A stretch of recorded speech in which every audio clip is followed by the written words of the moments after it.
Video کو like کر کے آگے شیئر ضرور کر دینا۔ اب عیسیٰ علیہ السلام بھی وہی دین لے کر آئے جو دین مصطفیٰ جان رحمت لے کر آئے۔ تو اس دین میں نہ شباب کی گنجائش ہے، نہ شراب کی گنجائش ہے، اور نہ فحش شاعری کی گنجائش ہے۔ اس کا مطلب یہ ہے کہ یہ جو 31 نائٹ ہے یہ کسی منچلے کی ایجاد ہے، یہ مذہبی قانون نہیں ہو سکتا، اس لیے کہ مذہب کا قانون اتنا پھوڑ نہیں ہو سکتا، مذہب کا قانون اتنا گندا نہیں ہو سکتا، مذہب کا قانون اتنا بدترین نہیں ہو سکتا۔ مذہب بہرحال مذہب ہے۔ اور پھر یہ جو عیسائی کر رہے ہیں، قرآن کی ان کے بارے میں کیا رائے ہے؟ قرآن کیا کہتا ہے؟ ہم جس سورت مبارکہ کو زندگی بھر بڑی کثرت سے پڑھتے ہیں، جو سورت الفاتحہ ہے، جو ام الکتاب ہے، جو 7 مثانی ہے، جو سورت الشفا ہے، جو سورت الدعا ہے، جو کنز الکتاب ہے، جو کنز الحکمہ ہے، اللہ اکبر، آقا کریم صلی اللہ علیہ وسلم فرماتے ہیں ساری آسمانی کتابوں کے مضامین قرآن میں اور پورے قرآن کے مضامین سورت الفاتحہ میں۔ اس سورہ فاتحہ میں اللہ نے یہود و نصارہ کی گندگی کو بیان فرمایا، حالانکہ اس دعا کو اللہ نے اس سورت مبارکہ کو خاص کیا دعا کے لیے، اسی لیے اس کا نام سورت الدعا بھی ہے، سورت السوال بھی ہے، مفتاح الکتاب بھی ہے۔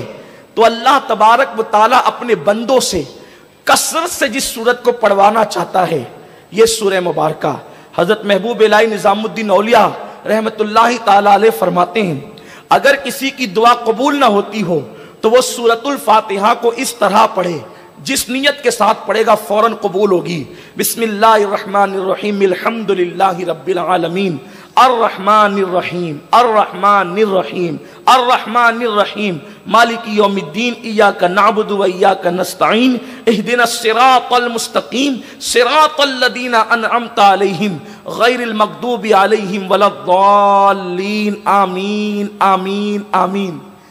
اگر اس طرح کسی نے اس سورت کو پڑھا جس نیت سے پڑھے، اللہ اس کی دعا کو فوراً قبول فرمائے۔ یہ سورہ مبارکہ کا اعجاز ہے۔ اس سورہ مبارکہ کے اندر اللہ نے اپنے بندوں کو دعا سکھائی۔ دعا ہے اہدنا الصراط المستقیم، اللہ میں سیدھا رستہ چلا، صراط مستقیم پر، اور صراط مستقیم پر ہی خدا ملے گا، صراط مستقیم پر انبیاء ملیں گے، صراط مستقیم پر ہی جنت ملے گی۔ صراط مستقیم کیا ہے؟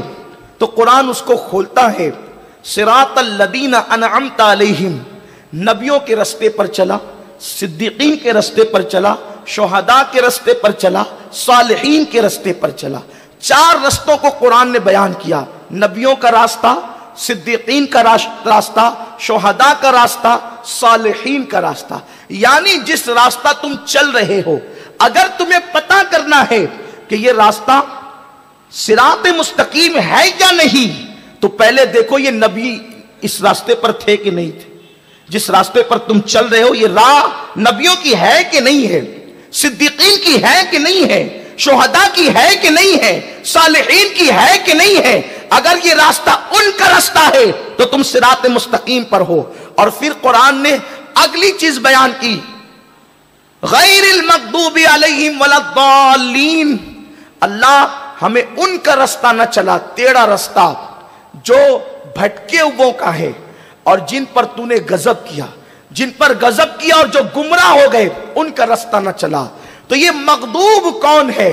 مفسرین کا اس پر اتفاق ہے کہ مغضوب سے مراد یہود ہے اور ضالین سے مراد نصرانی عیسائی ہے۔ اب آپ سے میں پوچھنا چاہتا ہوں، کثرت کے ساتھ ہم دعا کرتے ہیں اللہ ہمیں یہود و نصرانی کا راستہ نہ چلا، ہمیں نبیوں کا، صدیقین کا، شہداء کا، صالحین کا راستہ چلا۔ اب آپ سے پوچھنا چاہتا ہوں، یہ 31 نائٹ جو آپ مناتے ہیں یا لوگ منا رہے ہیں، میں سوال کرنا چاہتا ہوں، یہ تو نصرانیوں کی ایجاد ہے، اور یہود و نصارہ دنیا کی وہ بدترین قوم ہے